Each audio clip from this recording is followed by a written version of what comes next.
అస్సలాముఅలైకుం. గుడ్డేసి బెండకాయతో పులుసు అండి. ఇవాళ చాలా టేస్టీగా ఎలా చేయాలో చెప్తాను. చాలా టేస్టీగా 2 మిర్చీలు వేసుకున్నాను. ఉల్లిపాయలు అండి 2 పెద్దవి. ఉల్లిపాయలు బ్రౌన్ కలర్ వచ్చాక బెండకాయలు వేసుకోవాలండి. చిన్న ముక్కలు వేయండి, సైజ్ చూసుకొని కట్ చేసుకోవాలి. మసాలా అండి, పసుపు అండి, చింతపండు ఫస్ట్ నానబెట్టామండి. సాల్ట్ కూడా వేసాం దాంట్లో. బెండకాయకి సరిపోయే సాల్ట్ అండి, కొంచెం చింతపండు వేసుకున్నాం కాబట్టి తక్కువ వేసుకుంటున్నాను.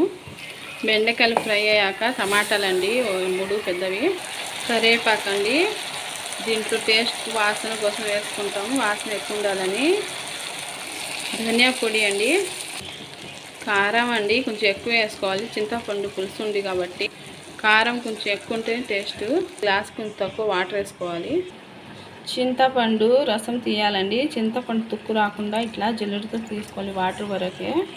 చింతపండు వాటర్ వేసుకుంటున్నాను అండి. పులుసు చింతపండు పులుసు వేసాం కదండి. ఒక 20 మినిట్స్ ఇట్లా దగ్గరికి అయ్యేదాకా పులుసు కొంచెం పెట్టాలి, అప్పుడు టేస్ట్ వచ్చింది. గుడ్లు వేసుకుందాం. ఇప్పుడు గుడ్లన్నీ చాకుతో సగాన్ని కట్ చేసుకున్నామండి. ఇప్పుడు దీంట్లో వేసుకున్నాను. గుడ్లు వేసుకున్నాం కదా కాబట్టి పులుసు దగ్గరకు అయ్యాక ఆఫ్ చేద్దామండి. టేస్టీ పులుసు రెడీ అవుతుంది.